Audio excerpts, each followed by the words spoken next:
Hello guys, welcome back to another episode of Abay on Cars, episode 11. This episode, as you probably read by the title, is mostly going to be about BMWs.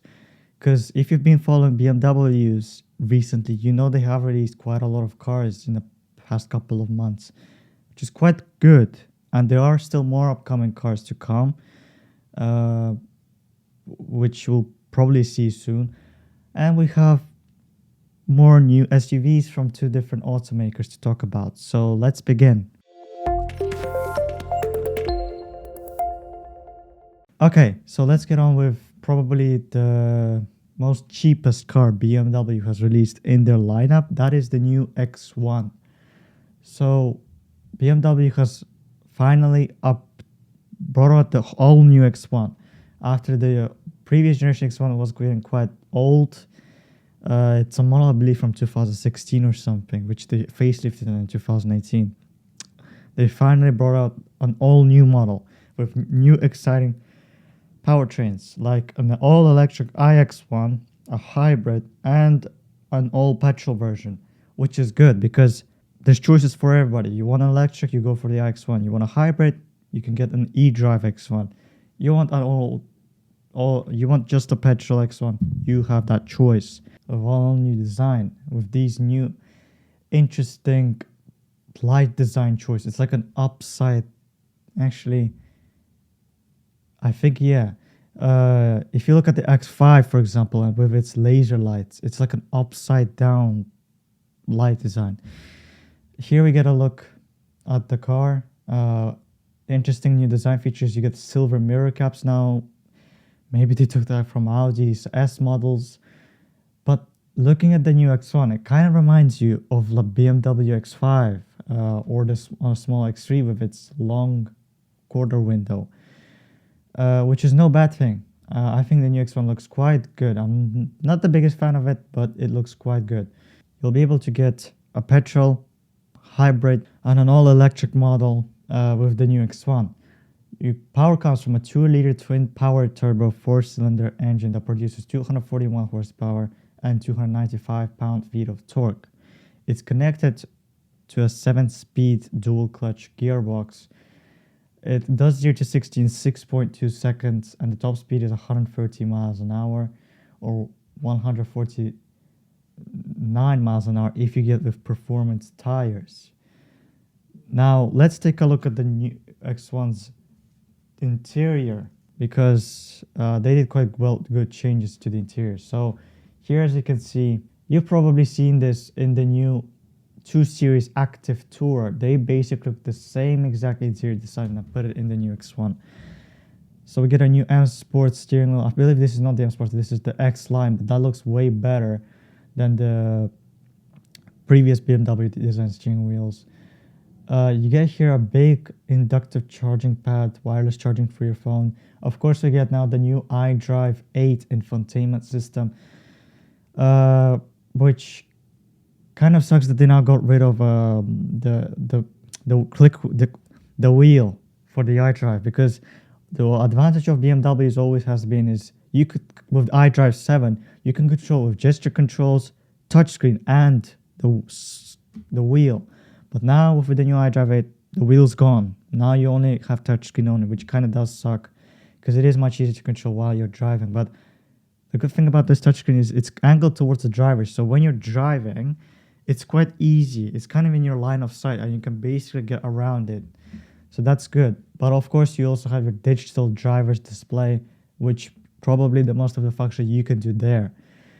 I like what they did with the center console, the floating design, which kind of helps to add storage and makes the cabin more lighter in some ways.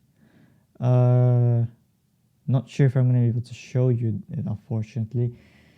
We get cup holders, 2 USB-C ports, and they, like Audi or Volkswagen or Porsche 911, they have gone with just a switchy gear lever. No more gear knob, which is nice. It looks more modern and it cleans up the interior.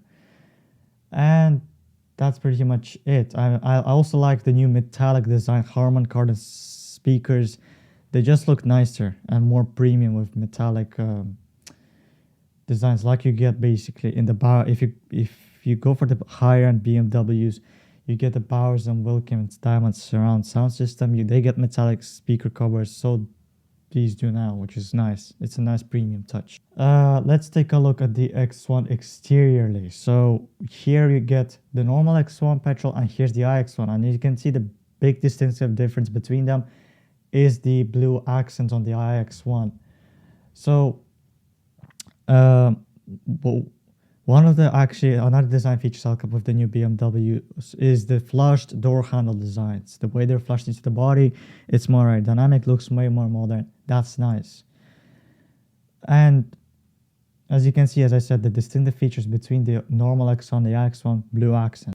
The side profile, as I said, if you look at it, it kind of looks like an X5 and an X3 kind of combined, which is no bad thing. And the rear, this looks like an X5, F15 generation, especially with its L-shaped tail lights. Yeah, the new X1 looks good. And guess what? It's already up on the configurator. You can already order it. In fact, the X1 already started production. Yeah, that's the new X1. Let's now talk about the new BMW 3 Series facelift, and that is a welcome change because the previous generation facelift, the what was the generation name? I forgot the index name. But this new headlight design is not the best, but it is way better than the pre-facelift. If you remember the pre-facelift, you had this like thing sticking out to the headlights, design element that goes like this. They've gone rid of that now. This looks better. I'm not sure about the headlight design. It's just not very BMW. It kind of reminds me of Toyota.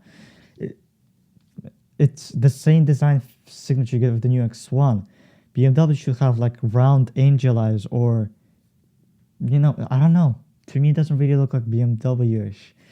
Maybe it's their new light design going forward. Now, they did make the grille a bit bigger, and they gave it new bumpers. And they updated the interior. So now, the new iDrive 8 touchscreens, and the new gear selector. But in here, actually, we do get a swivel wheel, which is nice. We get a new choice of materials, so like this new leather. This doesn't look like leather. This looks like a Cantaro suede, something in between. Now, interesting thing. In the new X1, you get metallic grille speakers. In here, you don't. In here, you still get plastic. Okay, maybe this might not be the Harman Kardon sound system, but I don't think they actually did update the speaker grills for the facelifted 3 Series. Now, I have a question towards BMW. If you have this interior design, what about the M3? Is it still going to have the old iDrive? Well, not old. Is it still going to have the previous generation iDrive 7? Which is not a bad thing because it's still a good infotainment system, but it's kind of weird that the new 3 Series has a new interior design and the M3 doesn't. And this probably could be the reason why actually BMW gave the M3 the face of the 4 Series, so they don't have to facelift the 3 Series later with a new face, so that they don't also have to facelift the M3, if that makes sense. Buyers might not care. If buyers that are buying the M3 might not care about the interior, but if BMW gives the M3 a facelift with this face, I bet a lot more people are gonna buy the M3. This face would be so much better with the new M3. I'm telling you. Imagine this with an M3 with sportier looks. There is already an M3 40i available, but I feel like the M3 would just look stunning. So it will be interesting what BMW will do with the M3, because they're a bit in a weird situation right now, where the new 3 Series has a new face and the new infotainment system, whereas the M3 doesn't, and technically it should. Probably BMW will facelift the M3 anytime soon, so that it can be in line with the new 3 Series. But other than that, I like the new 3 Series. I think I can get used to the headlight design. I don't know, kind of looks weird. But it is much better than the pre-facelift. Okay, next up, let's talk about the BMW M4 CSL. Another CSL, well, CS model and L. I believe that stands for Competition Sport Light, or no, Coupe Sport Light. I'm not sure. But we get another like limited edition BMW added to the M5 CS. And the new M4 CSL does look quite cool. And what I like about BMW, the interesting choice they made with the M4 CSL, is the laser tail lights. Not only laser lights like they usually have, headlights, but laser tail lights with this cool pattern. That just looks cool. And I wish this would have been available on the normal M4 competition as an option. Other than that, you also get a ducktail spoiler, which is even higher than on the standard M4 comp. You get, as an option, I believe, you can get BMW 50 years edition badges on the wheels and on the body. You get carbon fiber roof, you can get it on the M4 competition, but you have interesting red details. You get interesting wheels for the CSL model and all more red accents throughout the body of the car. The interior has a different design BMW Sport bucket carbon seats. They do actually look a bit different than on the standard M4 competition. There. See, they look even more aggressive. On the back, it's being stripped out. No rear seats to make it lighter. The engine, I believe, is still the same as the M4 competition. So I believe they did not give it a power tune. It is still the same inline 6 twin turbo with 510 horses and 650 Newton meters of torque. The side profile, as you can see now, same with the M5 CS, you get yellow headlights, daytime running lights, which is a nice touch. And I mean, I'm fan of the new M4 CSL, and it's already up on the configurator.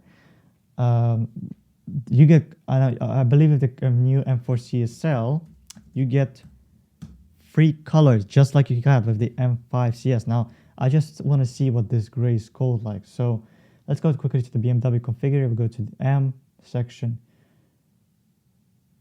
Oh, look at that. 3 Series M Touring models. Interesting. I believe that's the upcoming M3 Touring or the M3 40i Touring. Interesting. But anyway, build and price for the 4 Series M4 CSL. This is the competition. Oh, here we go. Nope. Or no, this is the normal M competition. I want the M4 CSL. Yeah, there we go. And it starts from £128,000, which is just okay. So in the UK, you get 2 colors, black and white. That sucks. I believe in the Euro markets, you also get this cool gray, but in the UK, it's black and white only. And I will probably get in black with the red accents.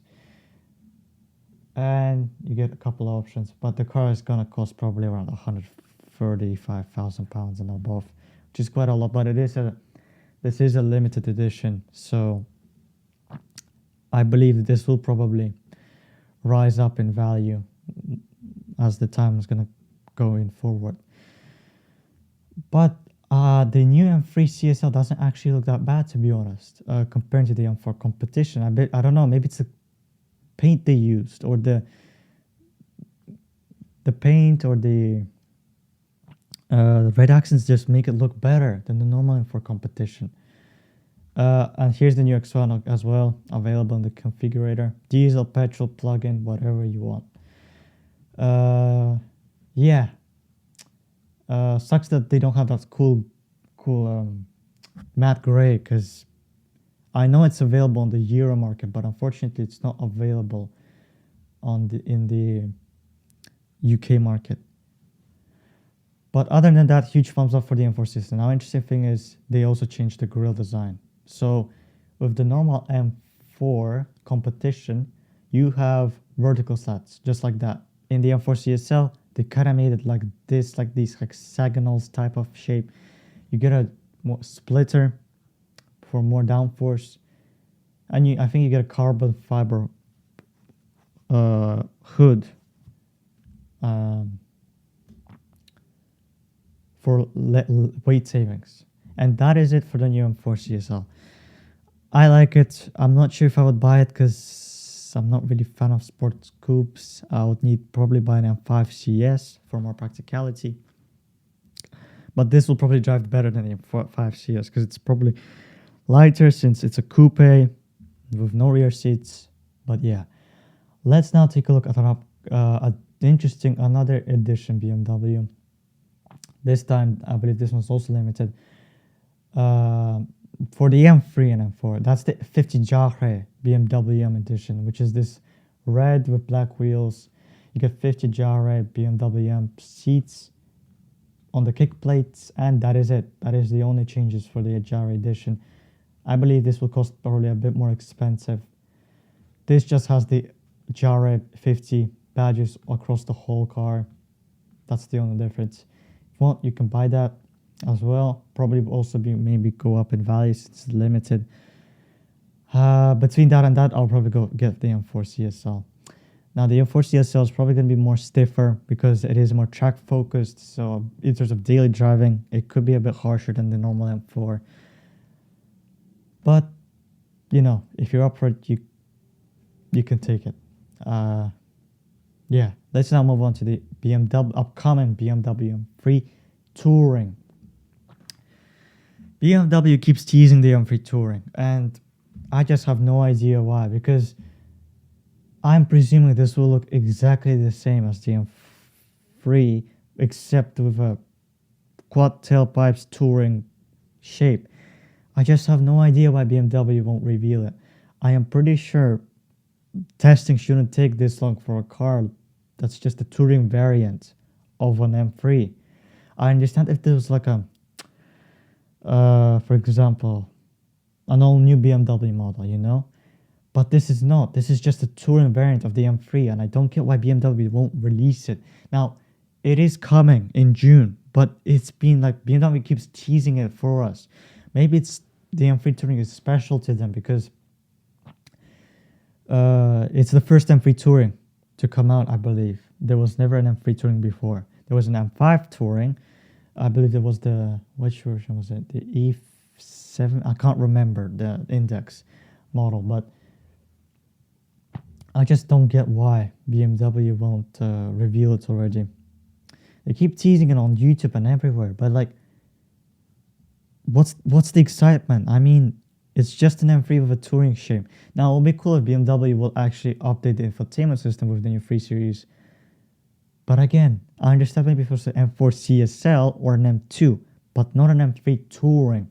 We already have the normal M3 sedan. Just get the Touring out already. It's not that I'm not being patient. It's just that it doesn't make sense for me why BMW just won't release it already.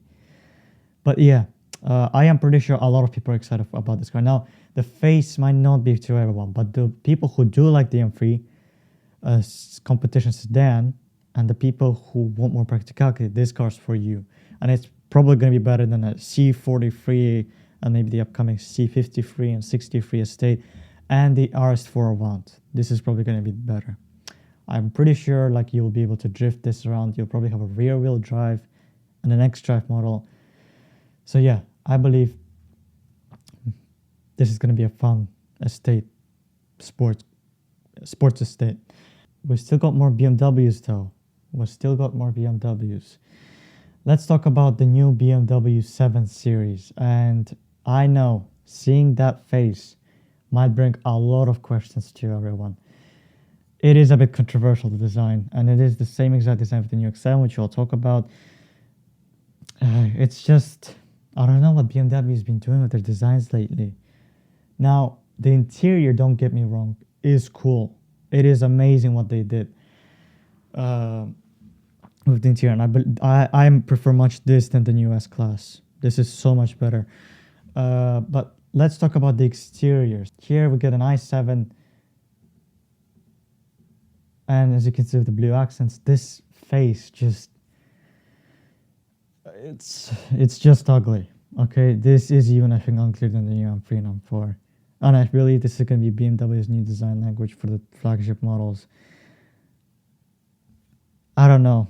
I have nothing else to say. That's it. It's just ugly. Now what I do like about the new 7 Series is, first of all, they now include dual tone paint, which is nice.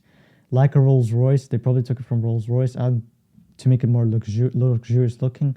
But I don't know, two-tone paint doesn't seem very BMW-ish. Oh, there we go. I like the new rear end of the 7 Series. They simplified it a bit. So in the G12 model, the previous model of the 7 Series, you had a light bar. In the new one, they got rid of it. Just taillights, nothing else. Look, simple taillights, BMW logo, model designation, that's it. It's quite simple, no exhaust pipes. I believe this is the normal 7 Series, not the i7. I like what they did with the aerial. It's kind of simpler, you know? The BMW's aerials are usually pointy. This one's a bit like rectangular. And if you look at the side profile of the new 7 Series there, it does have like a design element of the throwback to the older 7 Series model, like from the 90s and 2000s. The way that on the previous 7 Series, the GL12 model, it was round, the side profile. Now it's a bit more angular. And the Hofmeister kink used to be round. Now it's just angular, straight up, which I don't really mind. I think this looks good, the way they did it. And I like, again, the flush door handles of the 7 new BMWs. It would have been nice, to be honest, if they hit the aerial. Now, Mercedes and Porsche, they kind of hide the antenna. Their cars have no antenna. They kind of hide it under the windscreen or something, like somewhere in here under the trunk lid or something. BMW and Audi, for some reason, keep making them, and I don't really mind them on like SUVs, but on sedans, it would just clean up the look if they just got rid of aerials, in my opinion. Let's talk about the interior of the new 7 Series. Now, this is the 7 Series normal 7 Series, and if you would ask me, choosing between the 7 Series and the i7, I would 100% pick the i7 Series, no question.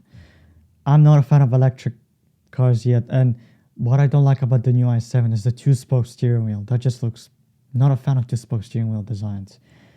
I'll just get the normal 7 Series. Look at that, much better. Now, probably not in this brown red, but I prefer the three-spoke design way better. We get iDrive 8, and with this, we get this cool ambient lighting effect here. In here, you also have your climate controls hidden. We still get the wheel to control the iDrive infotainment system, which is nice. And yeah, the interior design of this is cool. Now, let me just quickly show the i7. No changes except for the two-spoke steering wheel. Now, quick mention I want to make is I like the design of the wing mirrors of the new 7 Series. The shape, it's just so cool. If I can probably get another look. There. Maybe here we can make... This is the M model. I like what they did with the wing mirror design. Love it. Let's now move on to the back seats, because this is where really BMW have outdone themselves compared to the S-Class, in my opinion.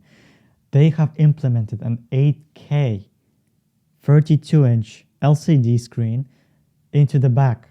Feeder screen is what BMW calls it, which is amazing. It's just probably the future of infotainment screens for the rear, for cars. Now, question begs me, probably that's not going to be good for while driving, because you're going to get motion sick. But when you're stationary, you know, when you're in traffic, it's perfect. And coupled with the Bowers & Wilkins 4D surround sound system, I believe, it's going to be an amazing car feeder. I mean, come on, that is amazing. Now, I believe you probably still can get normal infotainment screens, because this is an option. It's not standard. You gotta get this as an option. Now, again, I want to take the mirror designs. Love it. And now BMW also has implemented displays on the left rear doors, and you can use these displays to control your climate controls, your sunshades, everything basically. The panoramic glass roof, the feeder screen, and if you, well, it depends on what market you are. Of course, in the Euro market and the US, the steering is on the left. The steering is on the left. If you sit at the right side, you get a footrest. In UK, obviously, if the steering wheel is on the right, if you sit on the left side, at their back, you get a footrest, which is nice. And yeah, that is really it to the new 7 Series. Probably the biggest feature everybody has been talking about, the theater screens and these displays. It's quite nice, and I prefer the interior much better to this S-Class. The S-Class is just, the interior of the S-Class is just not my favorite. And I, of course, love the metallic speaker grills for the Bowers because I'm a surround sound system. And I like also what BMW did to the sunroof of BMW's like Sky Lounge panoramic glass roof with the lights in them, the light signature pattern. Love that. And as you can see, the footrest in action. Yeah, looks very comfy and very cozy. And that is the new 7 Series. So let me know what you think, guys, in the comments. I know the looks might not be to everyone. And to be honest, I'll probably just buy myself the previous generation 7 Series. These might be now cheaper since they're now going to be in the used market and they're out of production. But there's also advantages to the new 7 Series. And if you're going to ask me in between the new 7 Series and i7, I'll get the 7 Series, no question. I'm just not a fan of the blue accents. And I'm pretty sure you could probably remove them. But no, I'm a petrol head. So yeah, and speaking of petrol heads, you'll also be able to get an M760 eDrive, the electric performance 7 Series, and M760i. But that does not mean V12. The V12 is not gone for the 7 Series, and that is very sad. So probably going to the used market I'm buying just the old 6.6 liter V12 models. 7 Series is going to be now a good idea, because the new 7 Series will only be available as a V8 with a hybrid. That's it. There is no more V12. The V12 is gone, which does suck. But it is that's how the world is moving, unfortunately, towards. But anyways, let's now talk about one of another ugly design choices from BMW, the new X7. Look at the face, similar to the new 7 Series. And this is the X7 M60 model. The rear, now I do like what they did with the rear taillight design, this neon effect you get on the 5 Series. And I love the BMW M-style mirrors and the quad-tail exhaust pipes, but the front is just so ugly. Not a fan. Although I do like what they did with the interior. Again, I drive 8, but they did simplify the interior. Now there is less chrome.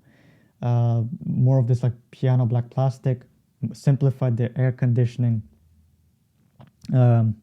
mechanisms, because now you basically a simpler switch, and they have simplified the gear selector. So now you have a little toggle switch, not a big gear knob. With the, of course, still have the wheel, which is good for controlling the iDrive and infotainment system. The steering wheel design still remains the same from the previous X7 pre-facelift model, and you get this cool graphic X7, and that is basically it. And you get, of course, new designs for the new philosophy for the new X7 with more animal-friendly materials. There's the side profile, and you get this new matte blue for the X7 M60 model. I wouldn't personally opt for that because it does look weird on an SUV. And you can get the new X7 already, order it. It's available on the configurator. It's gonna cost around from £80,000. I believe the X7 i60 starts from £101,000. So yeah. And you have a choice of petrol and diesel engines. Anyways, a lot of BMWs in this episode. But now we're gonna move away from BMWs and talk about the last two stories for this episode. That is the new Lexus RX. Lexus recently revealed their new RX back like a couple of days ago, last week I believe or something. And this new RX is so much better than the previous generation RX. This still has like a similar design profile, but they simplified it a bit. You don't have this huge grille anymore. Instead, kind of elevates. It's more elevated, more simpler. And I like what they did with the taillights. On the previous generation RX, It kind of went like this, but now they kind of put in the middle with this. It just looks more straighter and much better. Now the side profile is still the same. You get this cool quarter window design, which I'm not a fan of, to be honest. I think it's just too much. And a light bar, just like in the new NX. And speaking in terms of driver, here we get a 500 for the first time ever, an RX 500 hybrid, top of the range flagship model. F Sport model with black grille, black accents. And here's the interior. You get a huge 14.1 inch infotainment system. And Lexus has heavily updated because they knew how their previous generation infotainment system sucked. You get ambient lighting, and I love what they did with the Mark Levinson speakers. It's a cool design.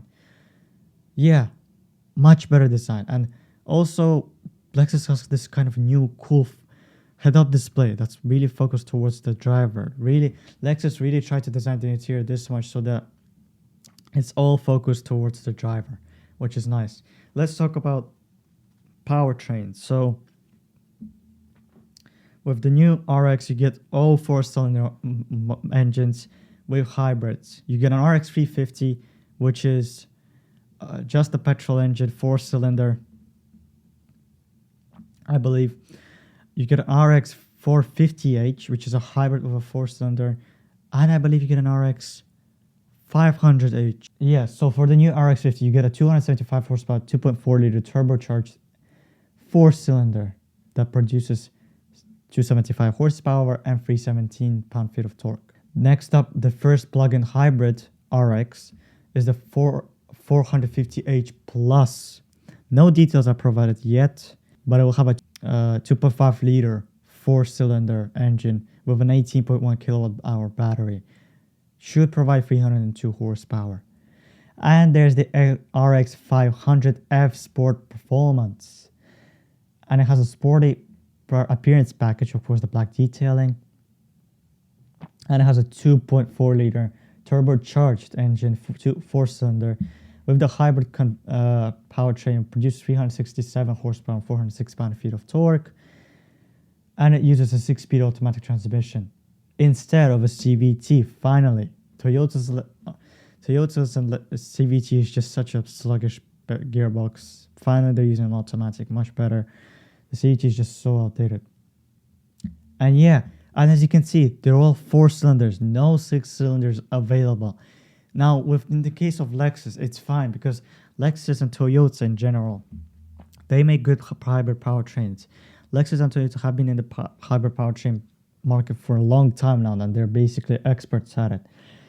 So I'm not going to be surprised if their hybrid powertrains are good. If you want a 6-cylinder, you're going to have to go with the Germans. BMW, Audi, Mercedes.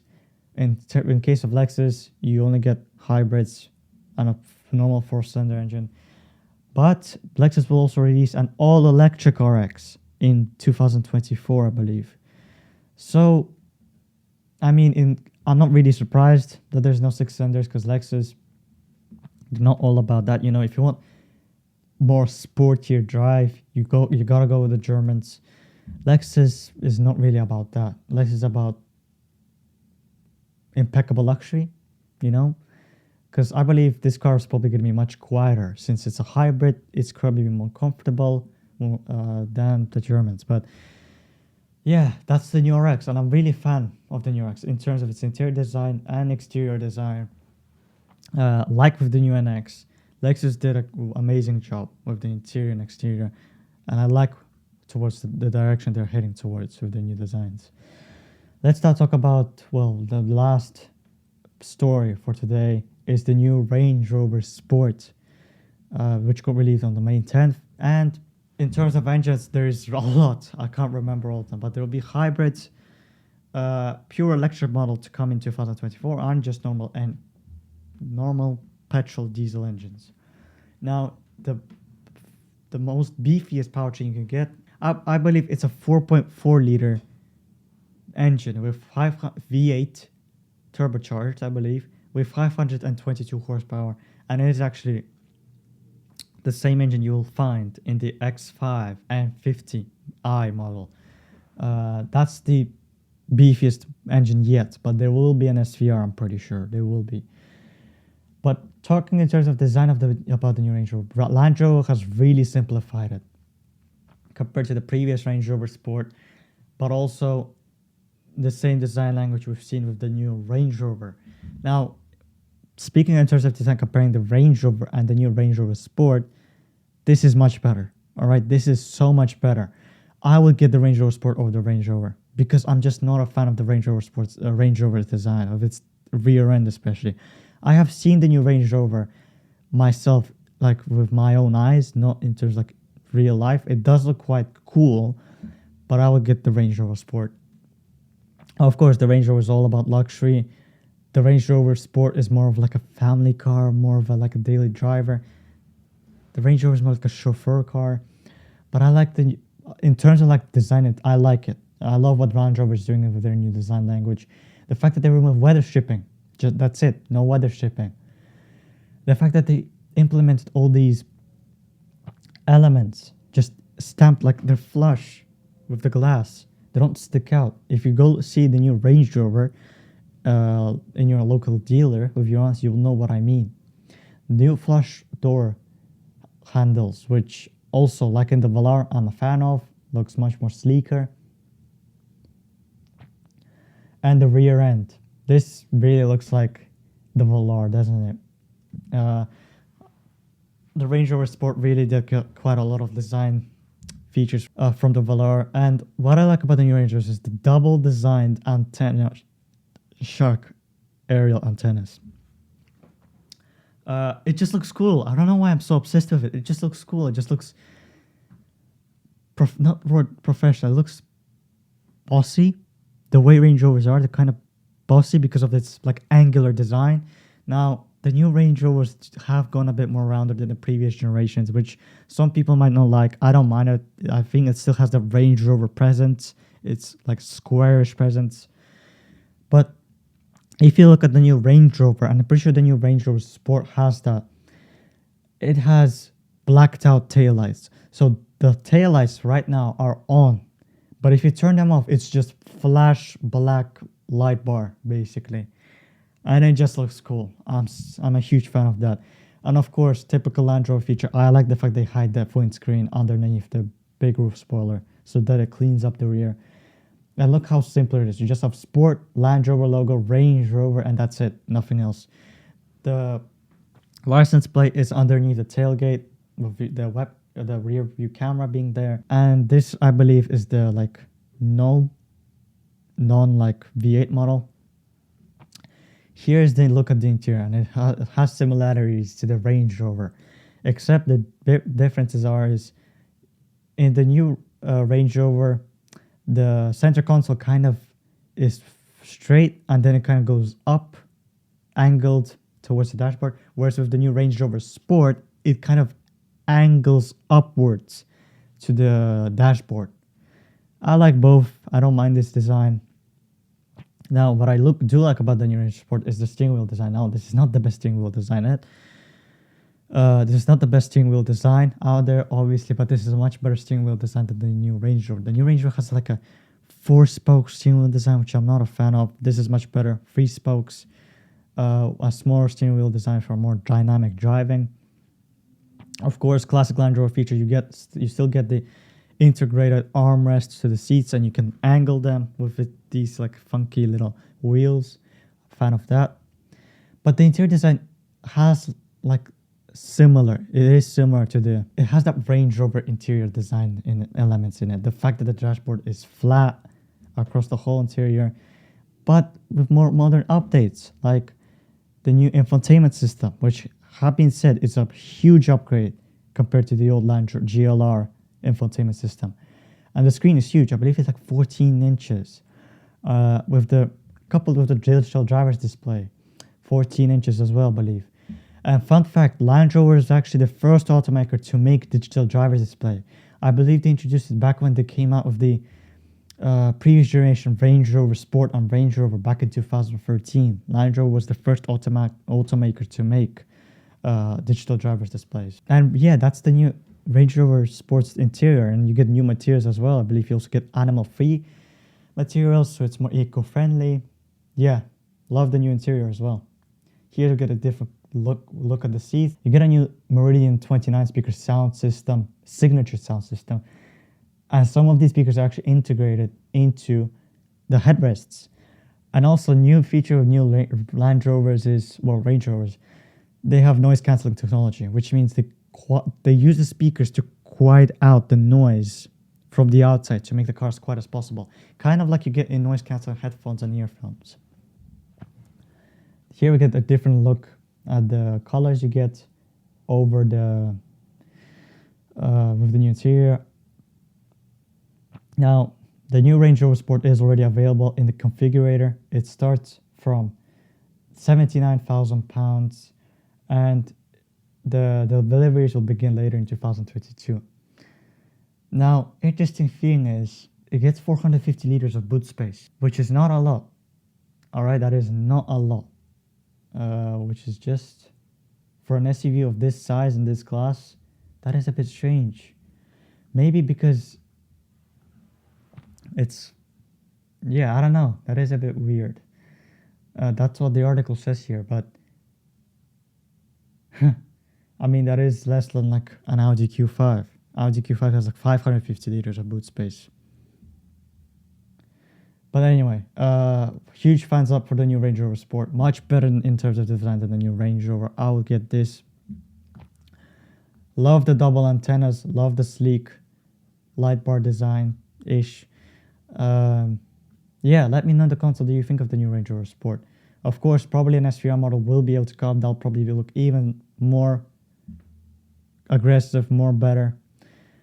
And I like what Land Rover is doing with their new designs. I love their new design language. And yeah, guys, that has been it for this episode.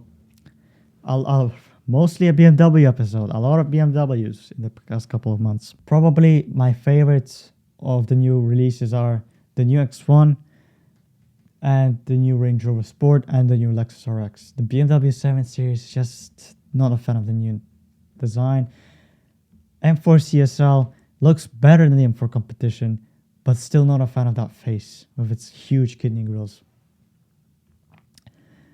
And I'm not sure what BMW is doing with the M3 Touring. I mean, I know it's going to come out in June. BMW said the real reveal will be in June. But like, why not do it earlier? I don't get what's the hype all about. I understand if it was an M2, like with the new G82 generation M2, but it's not. It's just a state version of the M3 Touring, of the M3 competition sedan. And yeah, that is it, guys. Let me know in the comments what you think of today's episode, which were your favorite of the new releases. Thanks for listening, guys, for today's episode. I will see you in the next episode or video, depending where I'll upload first. Yeah, thank you. Bye.